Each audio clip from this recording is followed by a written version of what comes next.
Pull up. Don't sink. Young British pilots are earning their wings in the skies above Indonesia. Caution, terrain. It's one of the most dangerous places to fly in the world. I don't really want to get into the same situation as he did.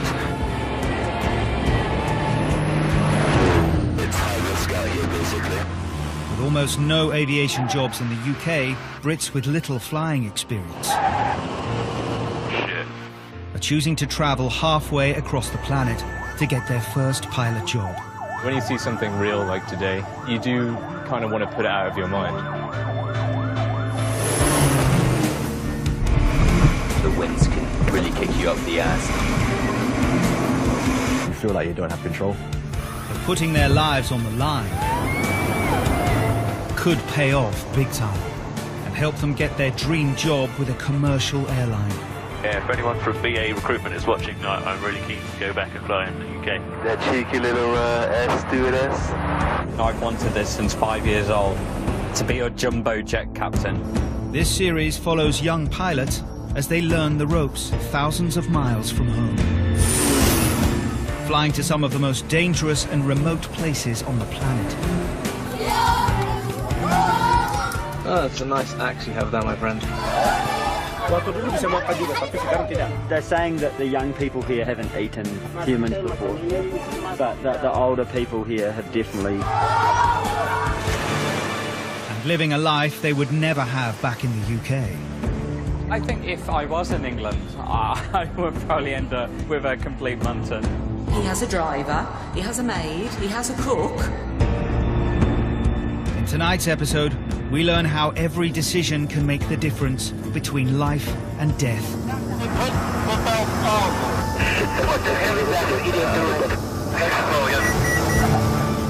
But is it a price worth paying to fulfill a lifelong dream?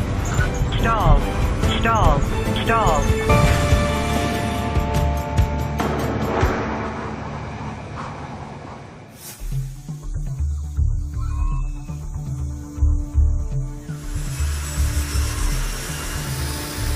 One small airline has made its name flying to some of the most hostile environments on Earth.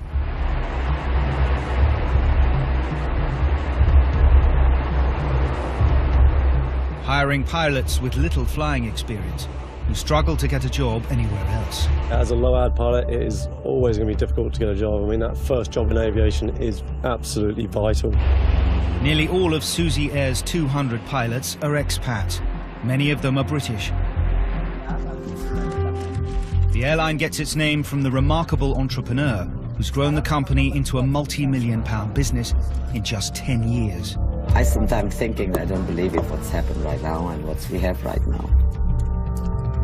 Starting with 2 planes, and it's now 49. With bases all across Indonesia, a sprawling country made up of over 17,000 islands. Suzy Air provides a vital lifeline to some of the most remote communities on the planet. It's like stepping back 1,000 years because there's all these different mountain tribes living in the middle of nowhere, relying on just the aircraft coming in every day. Flying to places where other airlines simply don't go. The weather and terrain out here, it's some of the most challenging in the world. We're flying over a dense jungle, and there's not many emergency options. Usually the people that come out here and fly, they're not normal people, if you know what I mean. We're all adrenaline junkies. There's always something wrong with us. For the pilots, the stakes are high. Indonesia has one of the world's worst air safety records. Suzy Air itself has had 3 fatal crashes in the last 3 years. It's been not easy. I mean, I have to do funeral speech for 2 times within 3 months. It cannot be easy job. Every day we still have a job to do, but deep down you're thinking about it. You're thinking about every single day it could happen to you. Two of the three crashes happened in the remote region of Papua. Here, the airstrips are some of the shortest in the world. The weather is at its most extreme, and the mountains tower above dense jungle. I think it really brought it home when the accidents occurred, you know, how dangerous it is, and basically the end result is that can actually be fatal.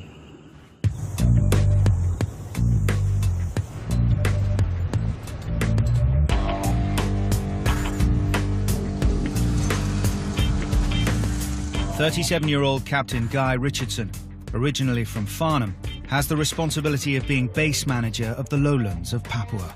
It's really tricky at the moment. Got a shortage of aircraft, shortage of co-pilots and captains. Through my 20s, I did a number of different jobs. Did a couple of ski seasons. I was also a taxi driver, worked for a loft conversion company. Still didn't really capture my imagination.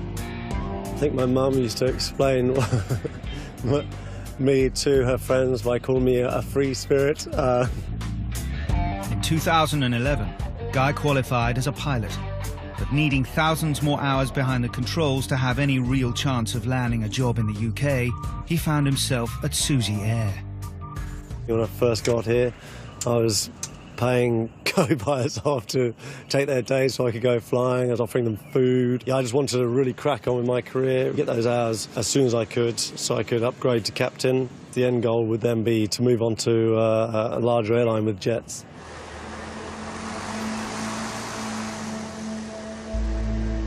Despite only qualifying as a pilot 3 years ago, Guy's responsible for ensuring that any new pilots are able to deal with the dangers of flying here. On its day, when all the challenges come together, Papua can just really just be overwhelming. Today, Guy's mentoring 25-year-old Croatian Stjepan. It's only his second day behind the controls in the dangerous skies of Papua. I don't even know how to say takeoffs are optional, landings are mandatory. Co-pilot Stjepan's been flying with Suzy Air for less than a year. We're keeping a close eye on him, that he's happy, and yeah, it'll be his first time into all these new strips. It's gonna be a long day, just one of those days in Suzy Air.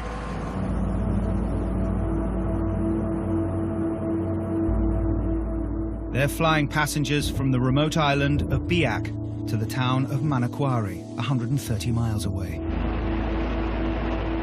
They deal with isolated communities, which means their passengers are often unprepared for the experience. Papua is one of the most remote and definitely the most challenging place to fly to. It's like the final frontier. 10 minutes into the flight, they hit a problem. Okay, control, what's he want? Water, can I give him yours? Why does he want water? I don't know, he's spilling it all over himself. He should go back, perhaps. Indonesia 6 What's wrong with him? Now, Romeo Alpha. Kembali? Kenapa no? No. Apa masalah? Stop doing that. We don't have on our aircraft any flight attendants, obviously. I mean, we are the flight attendants, as well as the pilots, so it's a real concern when a passenger's agitated. Hang on, what's up with this guy? This guy's pretty crazy, isn't he? It's an open cockpit. He can just reach over, grab the controls, or assault one of us. What the hell now? Hey, put the belt on. Okay, do what I say then. Take control again. Take control. I have control.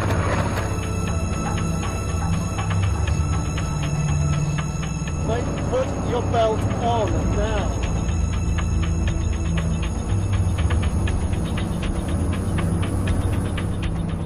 What the hell is that idiot doing? We're really worried that he's going to disturb like the other passengers or maybe assault one of them or ourselves, which would be the worst case scenario. So we've got to return back to Biak now.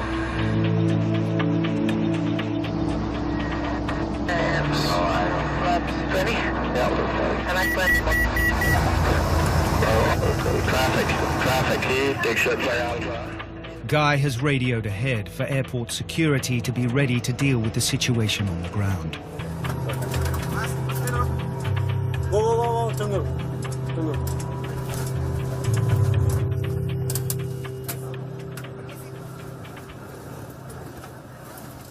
He was taking water off us, he's moving around, seats, disturbing the passengers. The other passengers were really scared. So with that, we had to turn back. He's got water all down in there.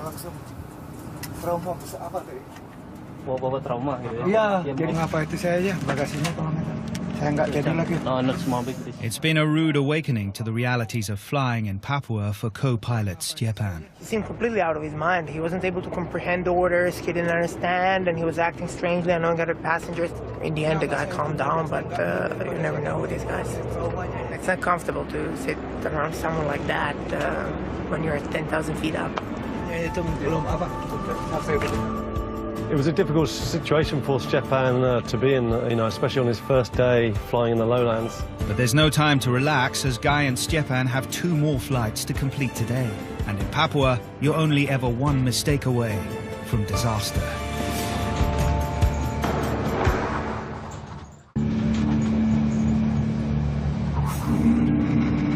In the last 10 years, there have been 60 plane crashes in Indonesia.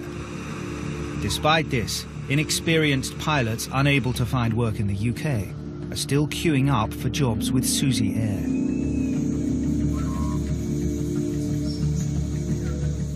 One of the newest recruits is 26-year-old Nick Holmes. Back in the UK, I sent out over 200 CVs to different airlines and only received maybe 5 responses. If Suzy Air didn't offer me this opportunity, I have no idea what I'd be doing. He's placing all his bets on this opportunity. I do like to gamble. I will take risks, and I think you need to succeed. Back home in the Isle of Man, Nick was a professional poker player. And now he's taken the ultimate gamble, leaving behind a secure job and his long-term girlfriend to follow his dream. There are some people who'd think you're crazy for not knowing everything you're getting into. Aviation safety is not as good in Indonesia as it is in the West. Training for the new recruits takes place at Suzy Air HQ in Pangandaran, on the south coast of Java, Indonesia's main island. We got off the plane and we went straight to class that very day. It was rush, rush, rush and madness. In 6 weeks, they'll be flying passenger planes. With 3 recent fatal crashes, it's essential that the intensive course prepares them for the worst. If you crash into the ground, seatbelts are useless. If the airplane is going to tip over, break up, explode. From dealing with fire in the cockpit. So who wants to have a first try to put out the fire with the fire extinguisher? To having to crash land into the sea.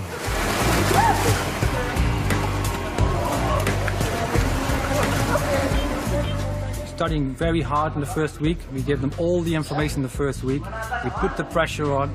We fill the test, or you lost your job.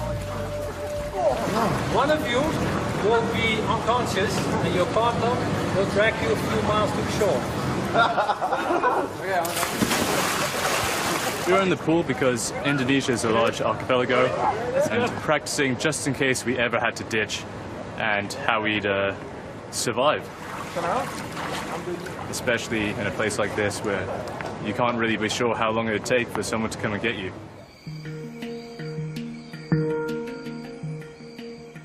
With their first exam just days away, proving they can handle the pressure is an essential part of the process. The pass requirements are very high for the exams, and we have one coming up on Saturday, and there's a huge pressure to pass. One of those battery burst circuit breakers popped. It's any circuit breaker. I think it's Is it any of them? Yeah. I'm fine for now, but I don't know what I'm going to be like by Saturday. If Nick passes the course, he'll graduate to become a co-pilot.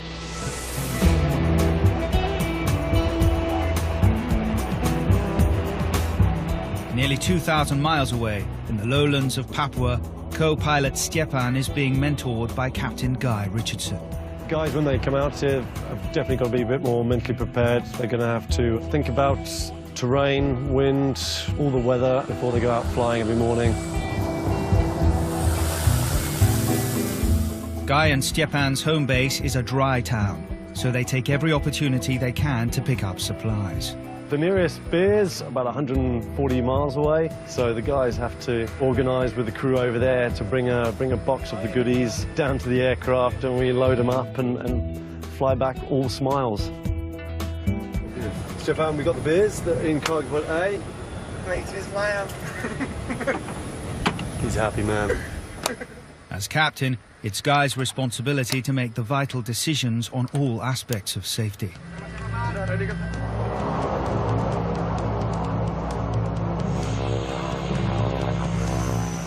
This strip is one of the shortest they fly from in the lowlands. If they don't get enough speed up, they will end up in the trees at the end of the runway. You have committed points, you have an abort point as well. There's absolutely no room for any confusion, otherwise things could go badly wrong. Sorry, radio, Victor Tango, there is a dog on the runway, please remove it. Victor Tango, runway clear for takeoff.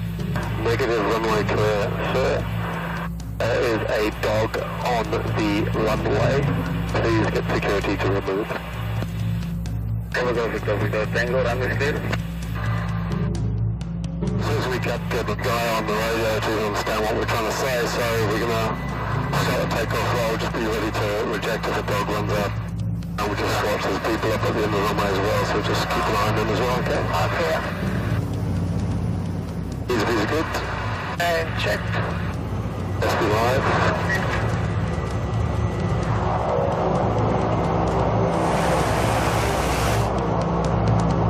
50. Negative.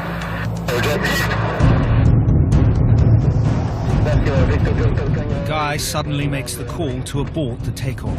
Victory Tango rejecting.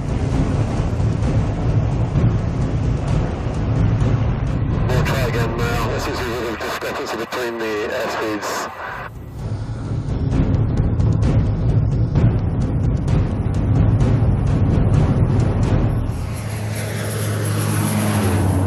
It's a safe takeoff second time around. On their first attempt, Stjepan's speed dial reading differed from Guy's, and with the correct airspeed critical to a safe takeoff, he had no option but to abort. Stjepan called negative at a really critical stage. I mean, we were like another 2 seconds from rotation, so if you don't reject then, or possibly ending up in the bushes at the end of the runway. Guy's been impressed with Stjepan so far. The rejected takeoff went well. Didn't seem to faze him, which is really what you're looking for in a pilot out here. With 2 tricky flights already under their belt, Guy and Stjepan still have the rest of the day to navigate before they can crack open the beers. 300 miles from the developed and built-up Papuan lowlands, Suzy Air's base in Tamika serves the remote tribal areas of the mountain highlands. There is only one pilot based in Tamika, 25-year-old British captain Sam Quinn. I get up at 4:30 in the morning to get ready for 5. We do this, then we just beat the weather basically. The weather gets bad around 11 o'clock, 12 o'clock. Sam went to school in Oxford and originally had a very different career in mind. I realized that school wasn't really for me, so I left at 16 and thought I wanted to be the next Gordon Ramsay and just work in the kitchen. So I worked in the kitchen for about 3 years. It was pretty difficult, working 18 hours for 2 weeks straight and just basically giving up my life. Sick of the drudgery, he swapped the kitchen for the cockpit, and now his eyes are on the ultimate goal of a job on a commercial airline.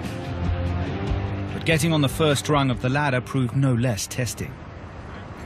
I didn't have a job for about 8 months, so I got my first job over here in Asia, and I was just happy to fly.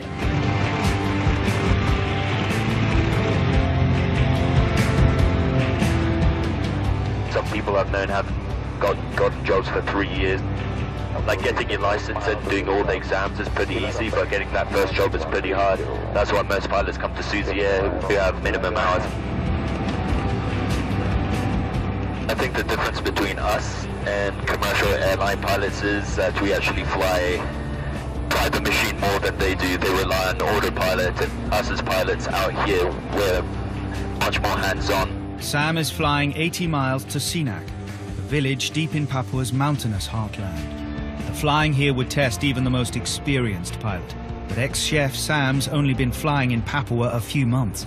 It's just the high terrain around it, because as you can see, we're at 12,500 feet, and terrain is right there. If we're off track slightly, we're smacking life into that, basically. It's quite scary at first, quite daunting, because you've got all these huge mountains just surrounding you, and you're just in this small little plane, and there's nothing below you, just trees. En route, Sam is reminded of how badly things can go wrong. There's actually a wreck board on the side of the mountain, and obviously being a porter pilot myself, I don't really want to get into the same situation as he did. You see the fuselage, the left wing just smashed up to left, the right wing down there, and just the cockpit just demolished. This is the first time I've seen a crash. Not nice seeing another porter smash into the side of the hill.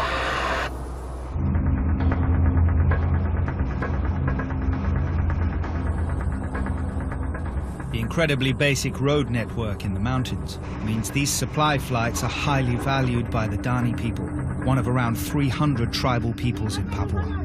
They are all deeply attached to their traditional lands and have been fighting for independence from Indonesia since the 1960s, when it took control of the area.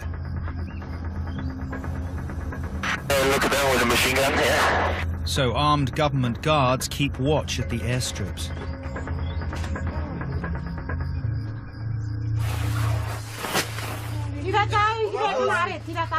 Tensions can run high, and Sam has learned to expect the unexpected. You get rowdy crowds that want to get on the flight, and everyone's screaming and shouting, pushing each other. If they just do get violent, you need to throw everyone off the plane, throw all their cargo off, shut the doors and get out of there. They got the local stash of rice and noodles, so yeah, it's about a 10-minute turnaround, so yeah, we're just going to shoot off back to Tamika. Maksudnya ini, barang ini.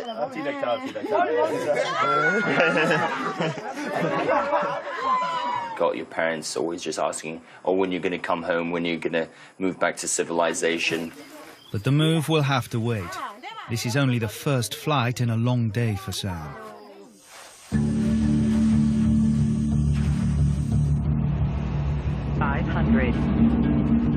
Kiwi George O'Brien is one of the most experienced pilots with Suzy Air. He's one of the few people qualified to fly from the mountainous base of Wamena, where the flying is at its most dangerous. He has been a captain here for 4 years, but he still can't afford to be complacent. The weather here is predictably unpredictable. Every strip's to be treated with respect. Today, George is checking out 2 new airstrips. The mountainous heartland of Papua. The only way the tribes can get proper access to the outside world is if they build a strip themselves. George has the job of assessing whether these strips are safe to land at, but he has to fly blind to the first one.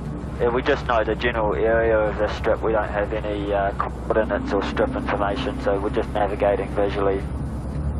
Pull up.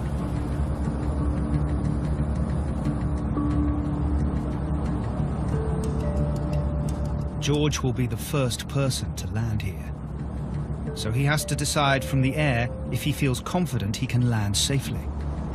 Yeah, they've got a little bit of a drainage issue, so we're just going to land. Use the bottom section and slow down, and then it'll be a high-power taxi. Only if George can complete a successful landing will the airstrip be declared open.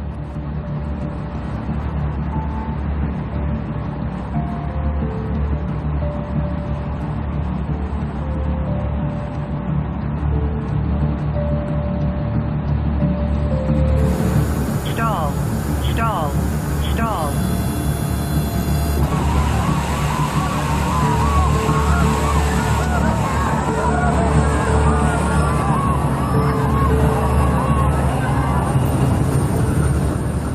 The locals see these planes like mystical beasts. They call them metal birds.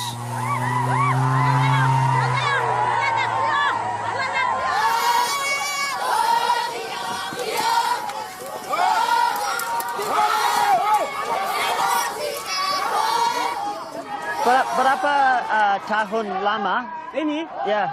Lebih 14 tahun. 14 tahun. Ya.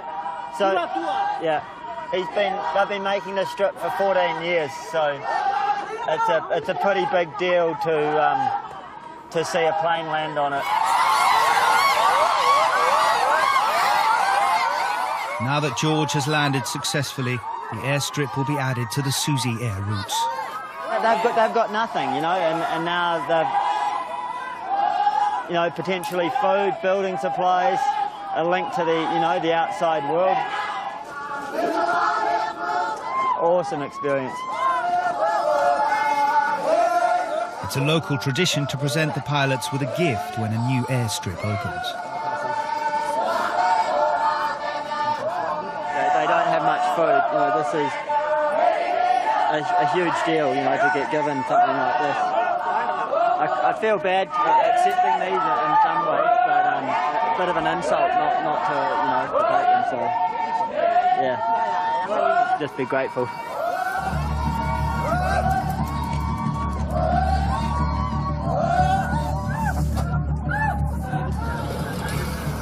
George also has the honour of being the first pilot to take off from this dangerously steep strip.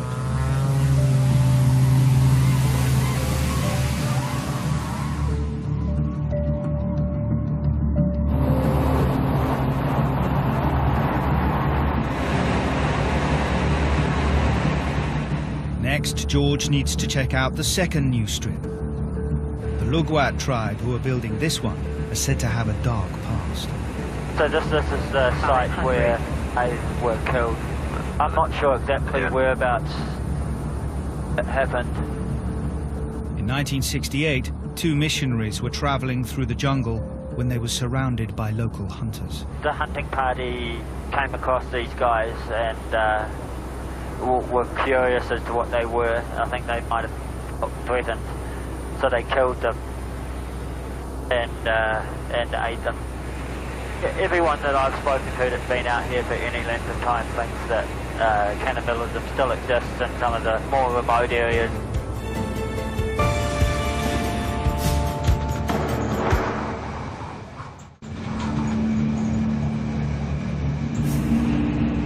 Suzy Air flies to some of the most remote and dangerous airstrips in the world, providing a vital link to isolated communities.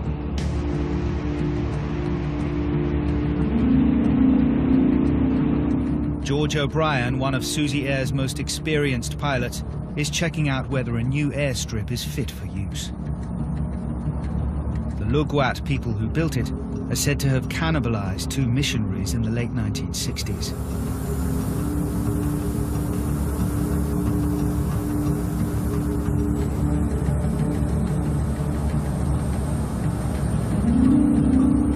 It's still got a wee way to go. We're going to call it after one of them. Unable to land on the strip they'll name after the dead missionaries, George lands on the other side of the valley.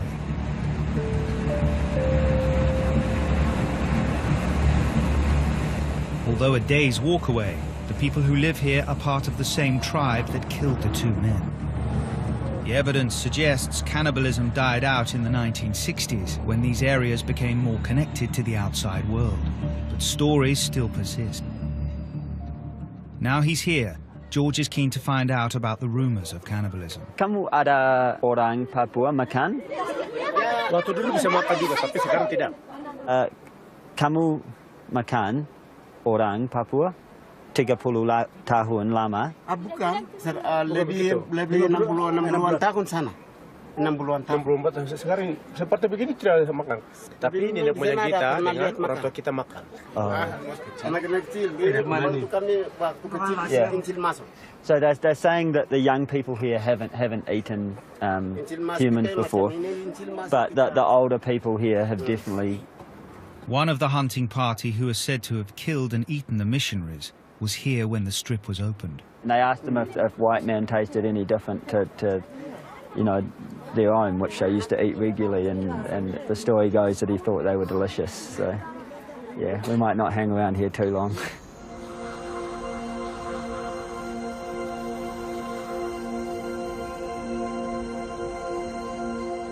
George is keen to find out more about what happened to the two missionaries. The son of one of the men still lives in a neighboring village. He was a child when his dad met a brutal end, but stayed on to continue his missionary work. So you know that your father was cannibalized after he was killed? Most definitely, both Phil and Dad were cannibalized. People from Lolat, the warriors from Lolat, they followed them through until they were well out of their own village area before they took up the attack against them. Cannibalism was pretty rife in this whole area back in those days. Was that their belief? The whole of the Barlim Valley was really Cannibal Valley, right the whole way. You know, you didn't want to be invited to a feast. You might be the centre of that feast. Yeah, because I've heard from a few people that it still does possibly happen, you know, in some of the remote sort of south coast locations, out in the flatlands. And It wouldn't surprise me. It really wouldn't surprise me that it still happens.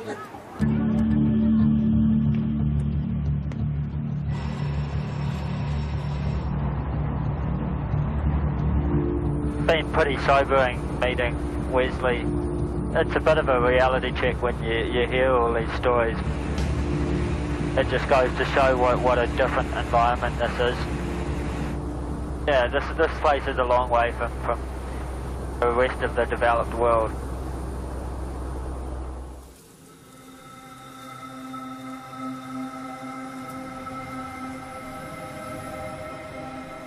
"25-year-old Sam Quinn is preparing to fly the 60 miles from Tamika to Nabia, one of the most challenging landing strips in the whole of Papua.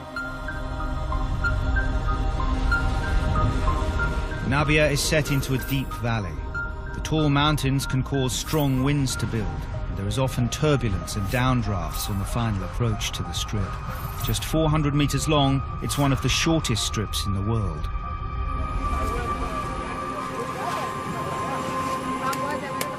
The Suzy Air ground crew are in charge of ensuring the planes aren't dangerously overloaded. We have 4 passengers and more some cargoes, and they nearly put the wrong cargo inside. And if they put it, we will be crushed. So just signed the manifest. It's got 758 kilos. You just need to watch out for the tailwinds on this one. The strip is a little bit, it's known for its gusty wind conditions and everything like that. So we just need to make sure we don't have a high tailwind going in. Otherwise, we're just going to have to come back. This strip is a big test for Sam, who only has a few months' experience of flying in Papua.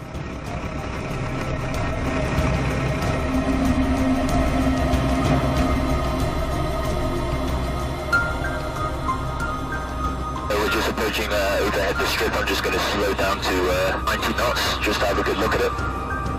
Sam has to make a pass to check for any dangers on the runway. In 2011, Suzy Air had a fatal crash because a man walked out in front of a plane as it was landing. At the side of the strip just looks like there's a few puddles, but should be no ice.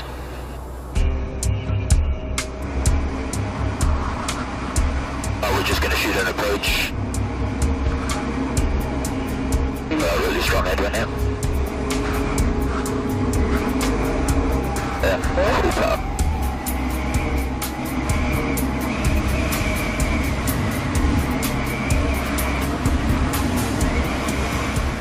Buffeted by downdrafts, pushing the plane downwards towards the ground, Sam has to make critical decisions. Too little power and he'll hit the mountain too early. Too much and he won't be able to slow down in time.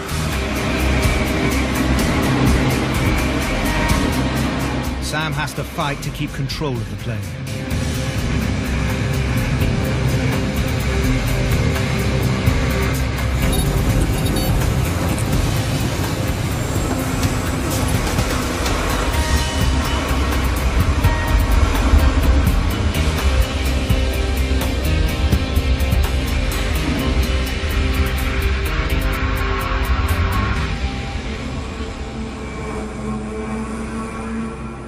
It was a close call, but Sam safely delivered the passengers and the villagers' supplies.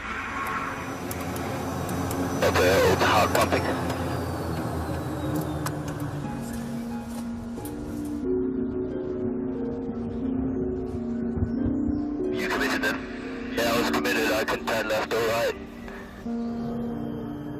basically wind just pushing us down, and I just more or less nearly had full power on there just to try and maintain altitude, and it was just kept on pushing us down and down and down.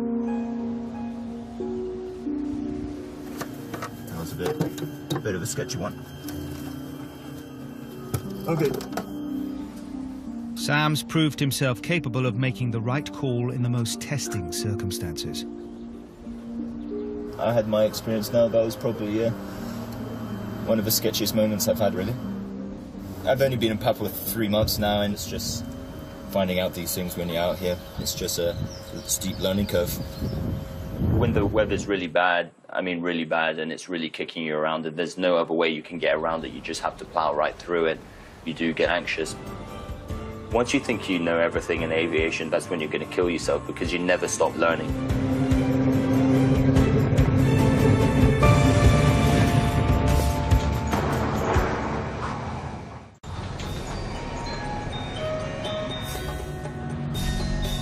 Suzy Air Flight School in Pangandaran, the new recruits are still 5 weeks from flying the planes. But first they have to get past a make or break exam. The sheer volume of information which we're learning is excessive for the time which we have to learn it.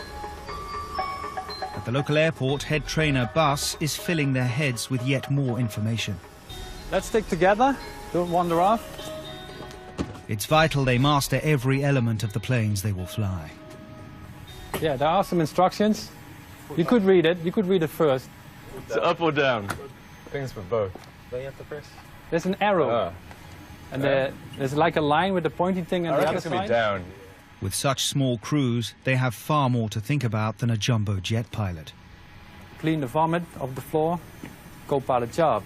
On a few thousand hours I did, I don't think that anybody ever vomited on the Caravan. We had some diarrhea cases.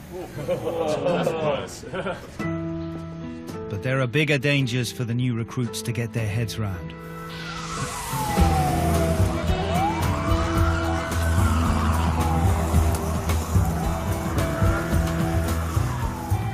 So you see a small aircraft now backtracking on the runway. You saw that the scooter on the other side just coming towards each other. And about 2 years ago in another training airport, the 2 people on the scooter drove right into the 2 people in the small training aircraft, and all 4 died. See, plane passes, straight away, scooter behind the airplane. I just kind of thought, if I was a pilot, even though they got the warnings going off, you see these guys on motorbikes just coming right to the edge of the runway, and you're thinking, you really aren't sure if he's going to stay there or if he's going to make a mad dash to try and get across in front of you. That was quite a surprise. Nick's taking a rare break from his studies. He may be thousands of miles away, but he's set on keeping his 7-year relationship going. Hey, yeah, it's working. You're really close to the screen. It's like right up there. You have to put in a huge effort to make a long-distance relationship work here. It's not easy. Yeah, how have you been? Yeah, doing okay. Horrible sunburn and... yeah. Oh well, that happens. Yeah, big mistake. Do you miss anything from home? I miss a lot of things from home. Bacon, I'm missing greatly. I really just want a full English breakfast with like baked beans and black pudding and stuff.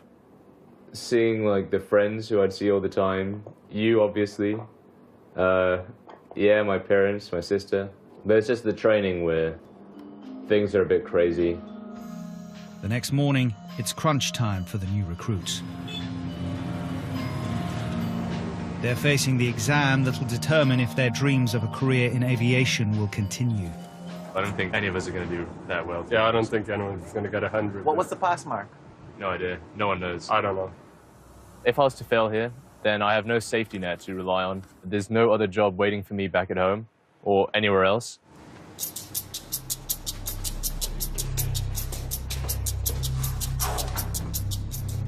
The recruits need a minimum of 80% to keep their flying dreams alive.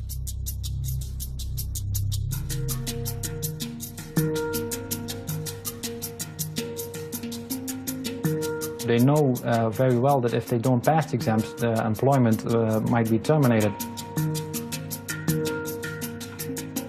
Once they submit their answers, the computer reveals how well they've done.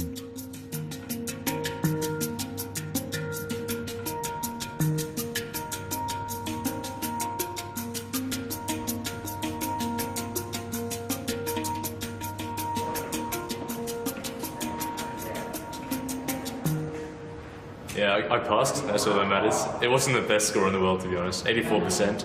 Probably was harder than I thought. But that seems good enough for me. So I'm happy with that.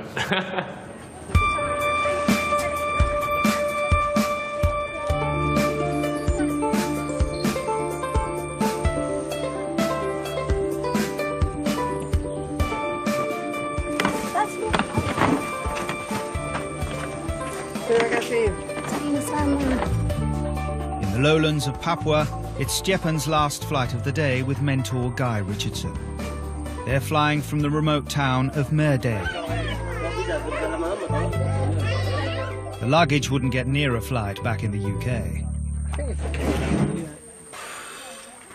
What's that? It's a big knife. A big machete. Good stuff. I the machetes and guns going for D. And yeah, check the old machetes in there. Good stuff. Fully armed.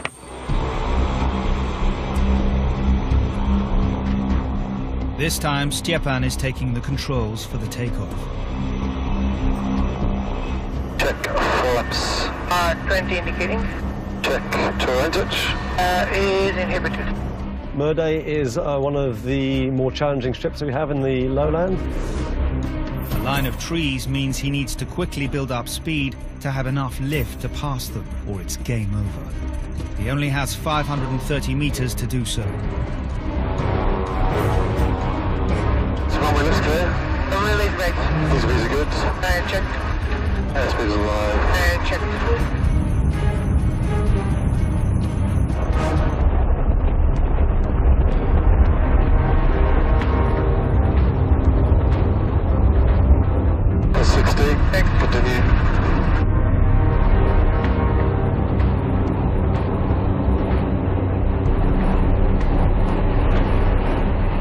As they fly over the trees, an unexpected downdraft pushes the plane far too close for comfort. Those trees get big quite fast.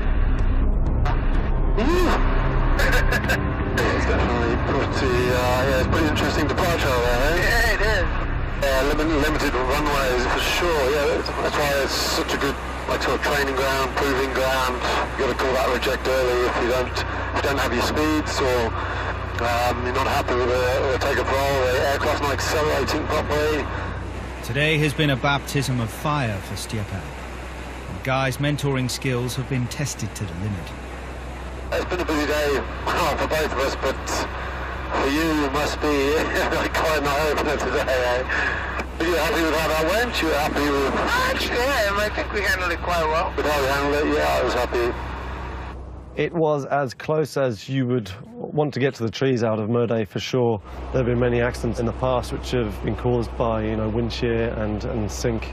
Stjepan, to be fair to him, handled it really well. He made what was going to be quite a hairy departure into, a nice successful departure, and I was really happy with the performance. Well, that's just a day for me. It must have been a very interesting experience for you. That's Papua.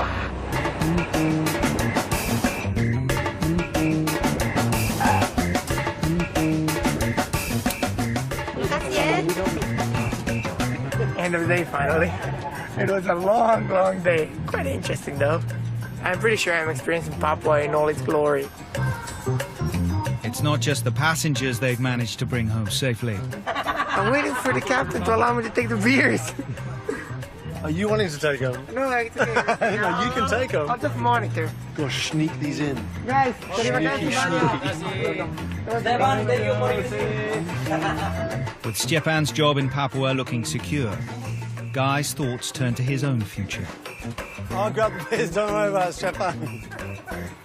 A very difficult mental process to try and reason with how manageable, you know, all these threats are and how dangerous the place is, with you know, how much you want to carry on the job and carry on flying. Deserve this for sure, buddy. Yeah. Appreciate it. Thanks, man. Good day. Thanks for today.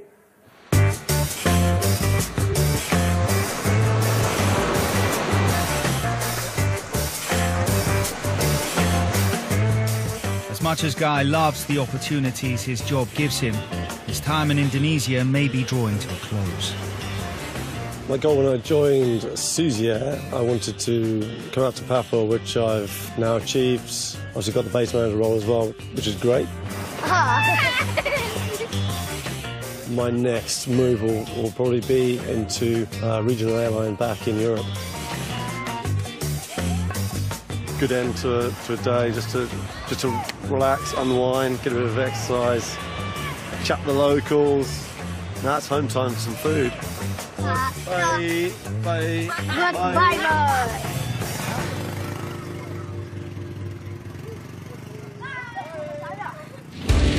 Next time, the new recruits take to the skies for the first time. What could go wrong? So bad. No. And a fight breaks out on the runway. Shit, you just smacked a girl in the face. We're having a good old family domestic in the jungle.